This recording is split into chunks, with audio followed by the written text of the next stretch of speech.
In today's video, I'm going to teach you how to search on a Confluence page. Navigating through vast amounts of information efficiently is crucial in a workspace like Confluence, especially when you're looking for specific details amongst countless pages and documents. Whether you're new to Confluence or just need to brush up on your search skills, you're in the right place. Let's begin by accessing the Confluence website. First things first, you'll need to sign into your account. Confluence facilitates a seamless sign-in process using your Google account. So go ahead and click on Sign In using Google. Choose the Google account you want to use for Confluence and you'll be in.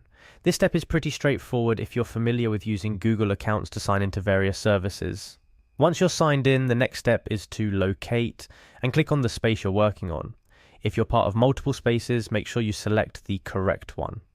Spaces in Confluence are great for organizing content related to specific projects or teams. After accessing your space, look towards the top right corner of your screen to find the search bar. This is your gateway to finding the content within your Confluence space. The placement of the search bar is intuitive and easily accessible regardless of where you are within the space.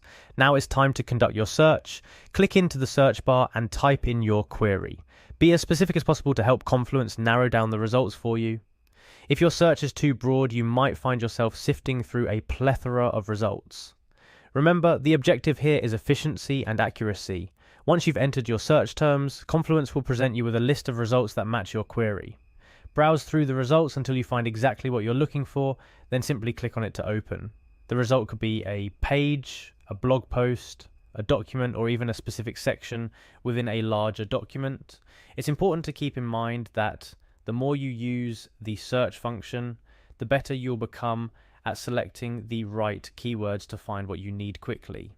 Also, consider using filters or advanced search options to further refine your search results if you're dealing with a vast amount of content. And there you have it, a simple and effective way to search on a Confluence page. Remember, the key to a successful search lies in how well you know what you're looking for. Use specific terms, and don't hesitate to leverage advanced search features to narrow down your results. With a bit of practice, you'll become a Confluence search expert in no time. Happy searching,